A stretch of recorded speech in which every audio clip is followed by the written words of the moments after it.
Atenção! Começa agora uma teleaula de História do Ensino Médio. Você vai assistir a teleaula de número 13. Bons estudos!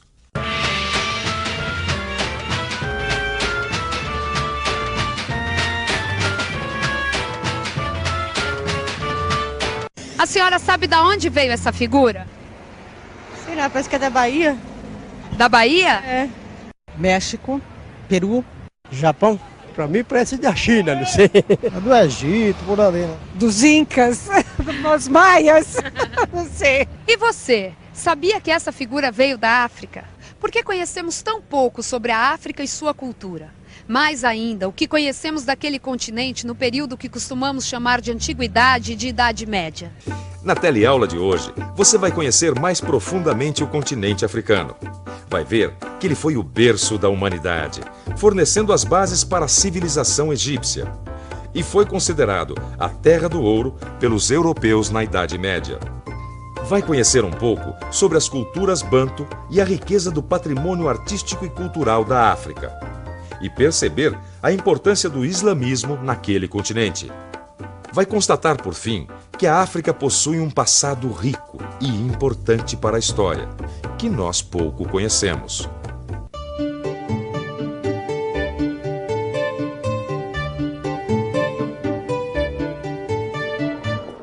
Nossa, gostei daqui. Deve ser bem interessante esse museu, hein, Joana? Olha, interessante não é bem o termo, eu acho que é mais do que isso. É um museu vivo, que resgata a memória afro-brasileira.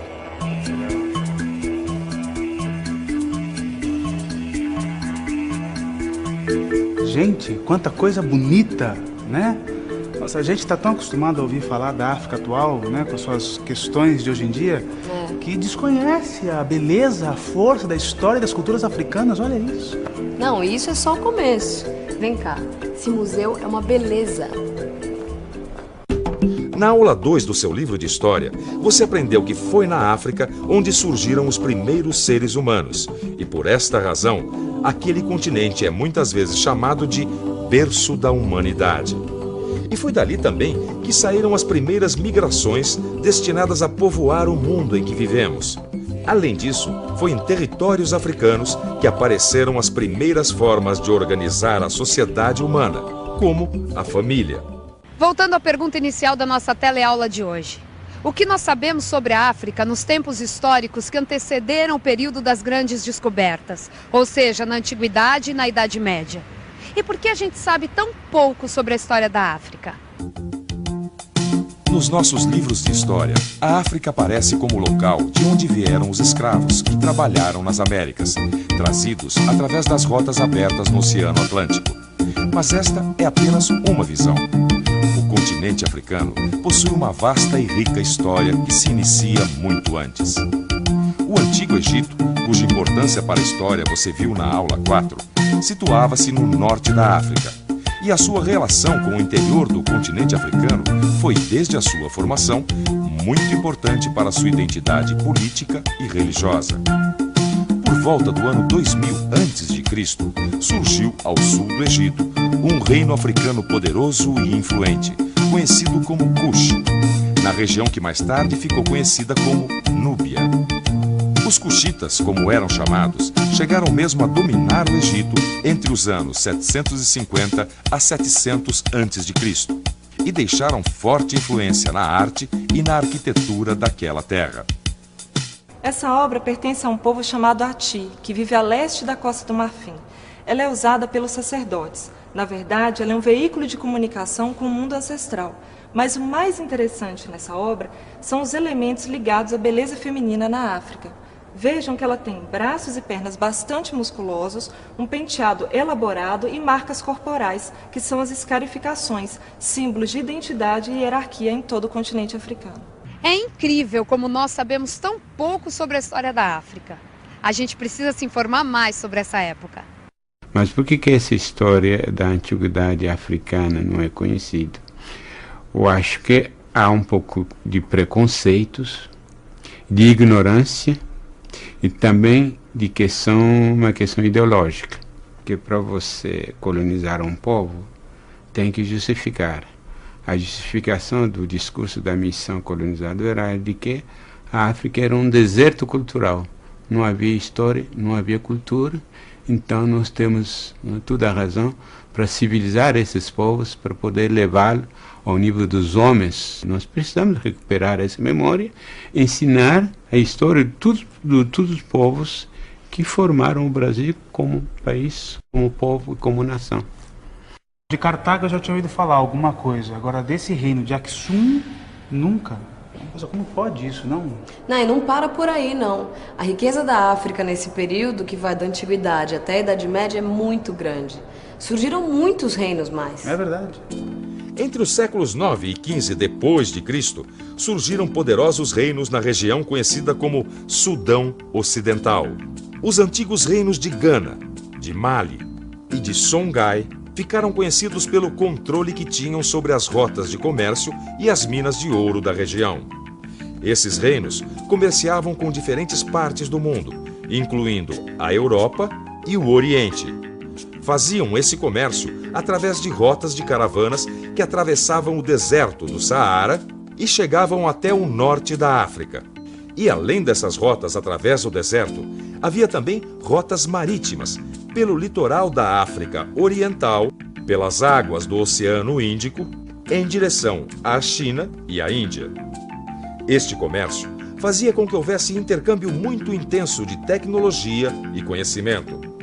A riqueza desses reinos africanos era tão famosa na época medieval que a África era conhecida como a Terra do Ouro e também a Terra do Marfim, das minas de sal, enfim, um território muito rico, cheio de prosperidade.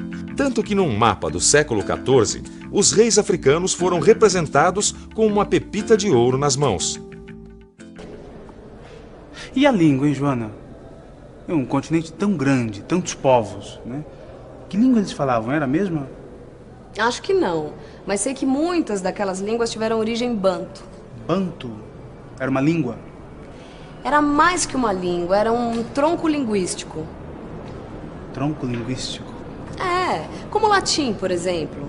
A língua portuguesa descende do latim, assim como o espanhol, o francês, italiano, são línguas latinas. Então muitas línguas africanas se originaram do banto. É, assim como os povos que falam línguas derivadas do latim são chamados de latinos, os povos que falam línguas derivadas do banto são chamados de bantus. Quitanda, Mochila, neném, carimbo, xodó, farofa. Todas essas palavras que você acabou de escutar são derivadas de línguas de origem banto, que os africanos escravizados trouxeram para o Brasil. Mas existem muitas mais. Vamos pensar um pouco. Como eu faço para entender a importância do banto na África? Bom, o negócio é pesquisar no mapa e no livro e ver como se deram as migrações bantas pelo continente africano. Vamos ver. A primeira grande leva de migração banta teria se movimentado no final do segundo milênio antes de Cristo, saindo de uma região que hoje seria a fronteira entre Camarões e Nigéria.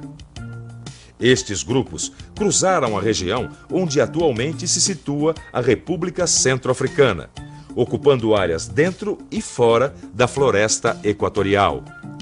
Puxa, agora vamos dar um pulo no tempo, 900 anos antes de Cristo.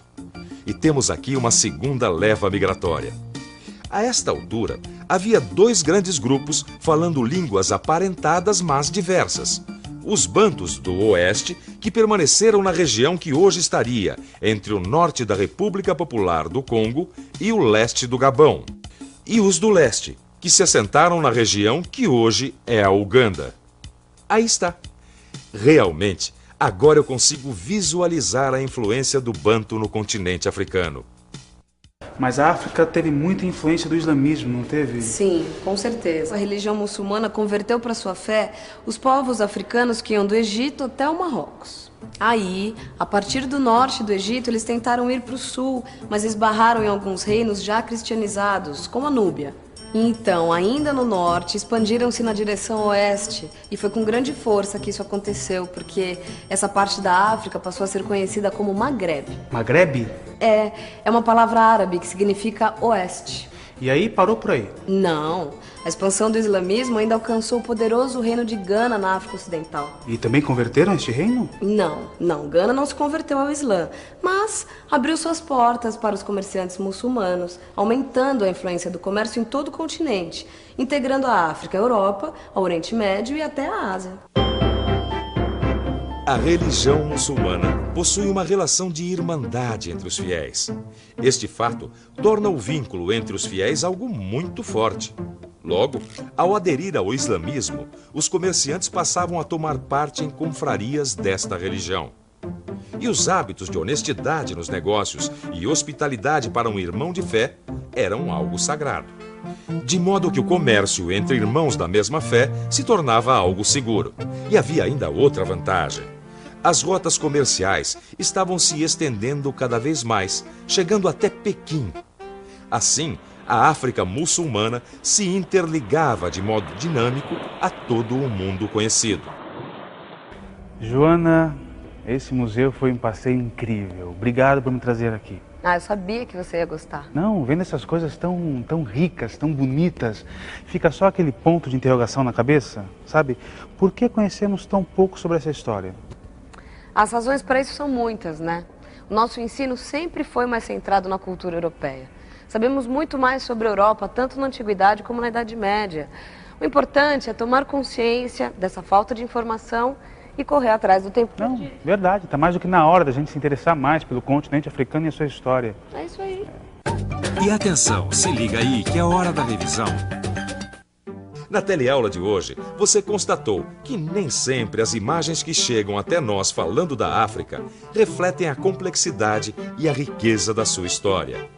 Recordou que a África é considerada o berço da humanidade, pois ali os primeiros humanos começaram a migrar e povoar a terra.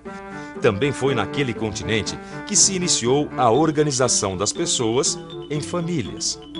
Viu que a África produziu povos e civilizações de grande importância cultural e econômica que marcaram a história na Antiguidade, como o Egito, o Reino de Cush e a cidade de Cartago, entre outros.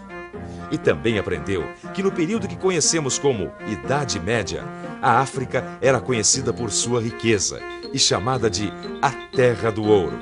Naquele tempo, reinos poderosos como Gana, Mali e Songhai dominaram a parte ocidental da região de Savana ao sul do deserto do Saara, no território africano. Soube que o Banto é um tronco linguístico e base de muitas línguas africanas, e também que os povos que habitavam o mesmo território foram se unindo e criando suas identidades étnicas, com base na sua língua, seus costumes, sua religião e a memória comum. Por fim, aprendeu que desde o século VII d.C., a religião islâmica penetrou na África a partir do norte, criando vínculos poderosos dentro do continente, fortalecendo o comércio e interligando os ricos reinos africanos à Europa, ao Oriente Médio e à Ásia. Agora é com você. Bons estudos.